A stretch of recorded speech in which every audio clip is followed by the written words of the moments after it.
చివరిగా తెలంగాణ ప్రజలకు మీరు ఇచ్చే సూచన ఏమి, పిలుపు ఏమిటి? నేను ఒకటే చెప్తున్నాను తెలంగాణ ప్రజలకు న్యాయం జరగాలి అని అంటే భవిష్యత్తులో కాంగ్రెస్ పార్టీని అధికారంలోకి తీసుకురావాలి. కేసీఆర్ మాయమాటలు ఎన్నిన్నా కడుపు నిండవు అనేది నేను తెలంగాణ ప్రజలకు చాలా స్పష్టంగా చెప్తున్నాను. ఆయన చెప్పేది ఒకటి, చేసేది ఒకటి. ఆయన తన కుటుంబానికి ఇచ్చినంత ఇంట్రెస్ట్ ప్రజలకు ఇవ్వడు అనేది నా అభిప్రాయము. కేసీఆర్ మాటలు ఎన్ని నమ్మినా, కేసీఆర్కి ఎన్ని ఏళ్ళు అధికారం ఇచ్చినా తెలంగాణ బతుకులు బాగుపడాయనేది నా అభిప్రాయం. న్యాయంగా ఈ రాష్ట్రంలో దళితులైనా, మైనార్టీలైనా, క్రిస్టియన్స్ అయినా, అన్ని కులాలు, బీసీలైనా, ఎవరైనా సరే సమన్యాయం జరగాలి అంటే అది కాంగ్రెస్ పార్టీ నాయకత్వమే చేస్తుంది. ఆ రోజు సోనియా గాంధీ తెలంగాణ ఎట్లిచ్చింది? ఒక రాష్ట్రము దెబ్బతింటుంది.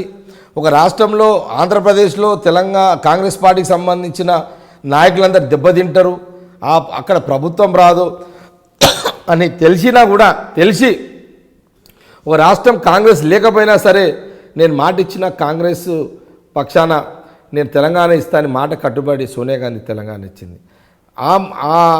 నిజంగా తెలంగాణ ప్రజలు తెలంగాణ కోరుకున్న వాళ్ళు నిజమైతే సోనియా గాంధీ మాట ఇచ్చిన దానిని మీరు సార్థకం చేయండి. తెలంగాణ ప్రజలు కేసీఆర్ మాటల లోబడి మాటలకి మీరు బలైపోయారు. మీరు కేసీఆర్ ఈరోజు చెప్పింది రేపు ప్రతిసారి కొత్త పదం వాడతాడు. 5 ఏళ్ళ అవకాశం ఇవ్వండి, నేను అభివృద్ధి చేస్తానన్నాడు. రేపు మళ్ళీ ఎన్నికలు వస్తే మళ్ళీ 5 ఏళ్ళు ఇవ్వండి అంటాడు. జీవితాంతము తన కొడుకు, తన బిడ్డే, అల్లుడు అధికార దాహం తీసుకోవడానికే తెలంగాణ పదాన్ని ఉపయోగిస్తాడే తప్పితే తెలంగాణ ప్రజల కోసం ఉపయోగించడు అనేది నా అభిప్రాయం. కాబట్టి తెలంగాణ ప్రజలు భవిష్యత్తులో కేసీఆర్ మాయమాటలు వినోదకండి. కేసీఆర్ వల్ల పాలన జరగదు, అధర్మ పాలన జరుగుతుంది. మాటలు కడుపు నింపవు, చేష్టలు కడుపు నింపుతాయి.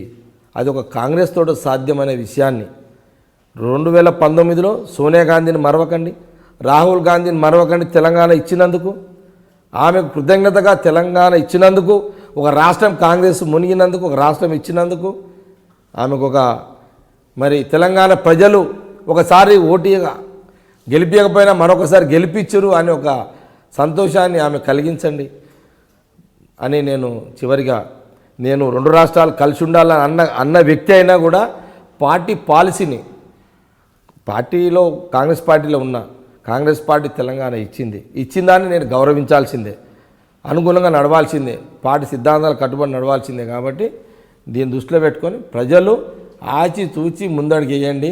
మీ భవిష్యత్తును మంచిగా నిర్మాణం చేసుకోండి. భవిష్యత్తులో కాంగ్రెస్కు పట్టం కట్టండి. అత్యధికంగా ఇష్టపడి తినే వంటకం ఏది?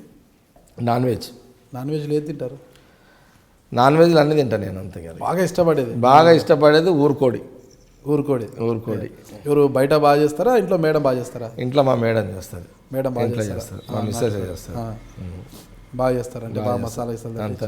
డైలీ నాన్ వెజ్ పీరియడ్ నేను. డైలీ తింటారా? Daily non veg period. Madam బాగా ఇబ్బంది ఏమో పాపం, భర్త కోసం పడాల్సిందే కదా.